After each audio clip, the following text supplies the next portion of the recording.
सीधे चलेंगे राजधानी भोपाल। 2 दिवसीय आईपीएस सर्विस मीट कार्यक्रम में मुख्यमंत्री डॉक्टर मोहन यादव संबोधित। आराम से, कोई चिंता मत करो। साला घूम तो सांप रहा है, कब काट ले पता नहीं, लेकिन नहीं आप आराम से सो, कोई चिंता नहीं। मुझे इस बात की प्रसन्नता, हमारी पुलिस और पुलिस के अधिकारियों ने चुनौती को समझा और सांप का फन कुचला और सांप को बाहर किया। ये नक्सल मूवमेंट को समाप्त करने की मेरी अपनी ओर से बधाई। जो असंभव था उसको संभव कर दिया और ये हमारे लिए राज्य के गौरव की बात है। कल मैंने प्रधानमंत्री जी को भी बताया तो वो अत्यंत प्रसन्नता के साथ बोले, सच में तुम्हारा राज्य खत्म हो गया। मैंने कहा उपलब्ध जानकारी तो यही है और आपकी जानकारी हमसे ज्यादा अच्छी रहती है, तो मैं आपसे क्या कहूंगा, ये आप इस बात को मान सकते हैं कि उनके तंत्र तो बहुत ज्यादा अच्छे हैं। मैं मान के चलता हूं कि वाकई में ये बहुत 2025 का वर्ष, जब से अधिकांश लोग सर्विस में आए उसके पहले से नक्सलवादी मूवमेंट चल रहा था। 88, 87 कब से खड़ा हुआ, पहली बार की घटना 90 में आती है और उसके पहले 2-4 साल में तैयारी उनकी लगी होगी। और ये वाकई इतना खराब दौर था, कई लोगों ने कीमत चुकाई।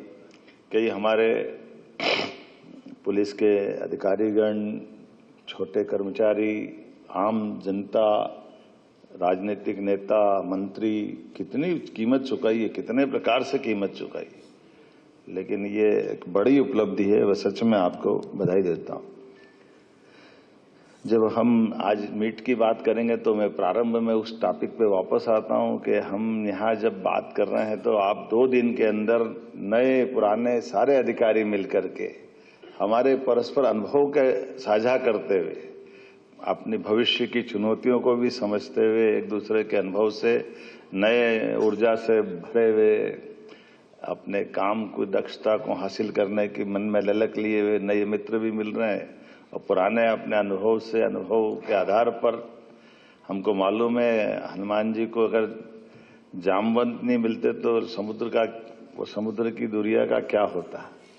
भगवान राम के घटनाक्रम में भी बहुत सारे उदाहरण भरे पड़े हैं, लेकिन मैं भगवान कृष्ण की ड्यूटी से आपको उस तरह से देखना चाहता हूं कि वाकई में सरकारी ड्यूटी निभाने के लिए अतीत के कोई दृष्टांत में कोई उदाहरण पकड़ें तो वो उदाहरण ध्यान में आता है भगवान श्री कृष्ण का। कई बार नादानी में लोग बोल जाते हैं कि भगवान ने अर्जुन को अपने गीता के उपदेश के माध्यम से उसका मन पक्का करके और आखिरकार युद्ध में, और भगवान ने उनके बंधु बांधवों में और इस सब में संघर्ष में पता नहीं क्या उनकी भावना रहती, लेकिन भगवान के ऊपर वो बात का दोषारोपण करने का कुत्सित प्रयास करते कि उनने एक युद्ध को टाल सकते थे, लेकिन युद्ध करवा करके कई लोगों के उस युद्ध में हताहत हुए। लेकिन कभी हम गौर से देखें तो उसमें उल्टा है। उल्टा कैसे है? एक पक्ष तो कुछ चाहने वाले का और एक नहीं देने वाले का है। कौरव वो जो चाह रहे वो दे नहीं रहे, पांडव लेने वाले हैं, तो दोनों, एक लेने वाला एक नहीं लेने वाला, मतलब दोनों पक्ष तो उस युद्ध के परिणाम से कुछ न कुछ पाने वाले।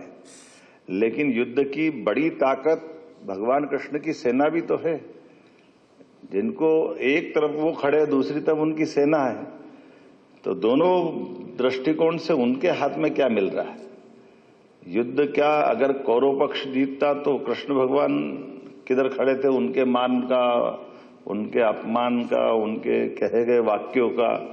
और उधर जाओ तो हम कभी पुलिस की दृष्टि से देखते हैं कि सरकारी ड्यूटी में ऐसा कोई अफसर मिले जिसके साथ अजय नेतृत्व करता हो और वो नेतृत्व करता अपने सारे लोगों को सामने खड़ा करके उस युद्ध में खड़ा कर दे, जिसको भविष्यवक्ता भी मानते, जो जानते कि इसमें मैंने सबको सामने खड़ा किया है।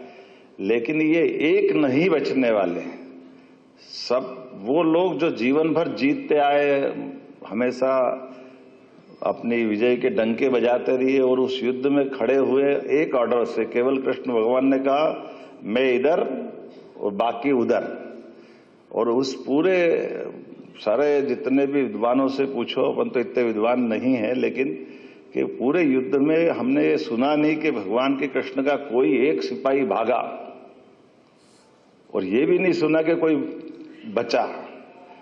सब हताहत हुए, सब के प्राण गए, लेकिन एक अनुशासन का कितना उत्कृष्ट मिसाल बनता है कि एक ऑर्डर से। अब ये अलग बात है कि 18 दिन तक युद्ध चला और भगवान तो युद्ध में हथियार नहीं उठा रहे थे, हथियार तो अर्जुन चला रहा था। ये भी प्रश्न हो सकता है कि उसमें कोई ने तो कहा होगा कि भगवान हमारे भी तो बाल बच्चे हैं, हमने क्या बिगाड़ा है, हमको यहां क्यों खड़ा कर दिया, हमको तो छुट्टी दे देते। लेकिन सच में गीता के उस वाक्य पे जब भगवान ने अपने मुखारबिंद से कहा है, वो उनके ऊपर बीत भी रही हुई कोई मेरा उसमें से, जैसे अगर मैं कल्पना करता हूँ, कोई मकवाना जी जैसे सामने खड़े होंगे, कोई उपेंद्र जैन जैसे होंगे, सब सामने जिनने काम साथ में करा, और वो सब ऐसे कैसे हो सकता है कि साथ में काम करने वालों का अपने आंखों के सामने उनका उस युद्ध के साथ जोड़ करके एक एक का शरीर छूटे और उसमें वो निष्पक्ष भाव से खड़े रहे। भगवान कृष्ण के ऊपर बीत कैसे रही होगी। लेकिन सच में अनुशासन की ये उत्कृष्ट मिसाल है, इसलिए सदियों से भारत है। हमें अपने सारे अतीत के गौरवशाली पृष्ठों पे गर्व है और आनंद है। पुलिस का अनुशासन, इसीलिए दुनिया आज हम पाकिस्तान की तरफ देखते हैं, दुनिया के देशों की तरफ देखते, तख्ता पलट हो जाता है, कई जगह बदलाव आ जाता।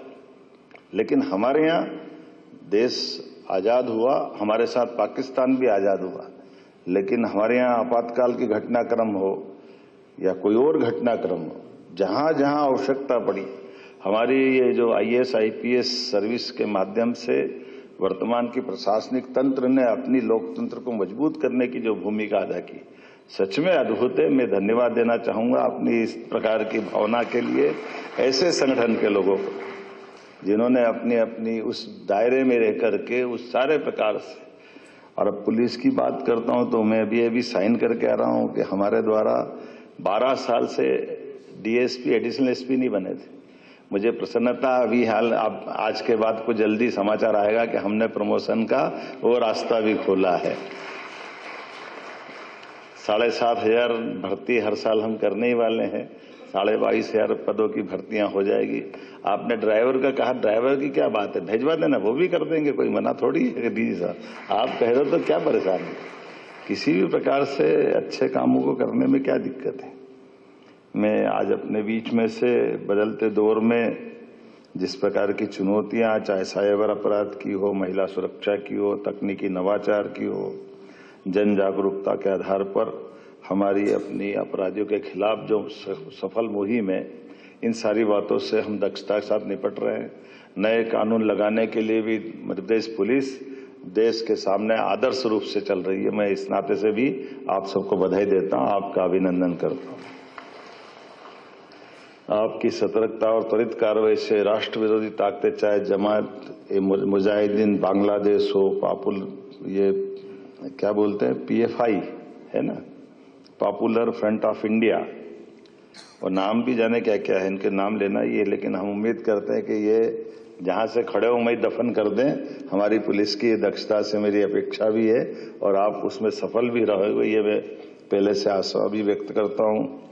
2026 हमारे लिए कई प्रकार की संभावनाओं के साथ आपके लिए अच्छे प्रकार से दक्षता के आधार पर काम करने के लिए प्रेरणा देना वर्ष बनेगा। इस भाव से जब मैं माननीय प्रधानमंत्री की तरफ देखता हूं तो उन्होंने आज के लिए कितनी अच्छी बात कही कि ये तथाकथित वास्तव में तो गुंडे हैं जो आतंकवादियों का चोला पहन लेते हैं।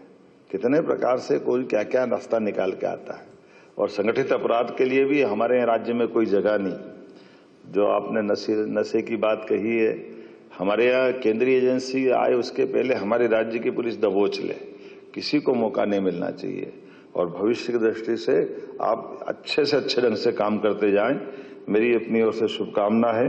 बहुत बहुत धन्यवाद।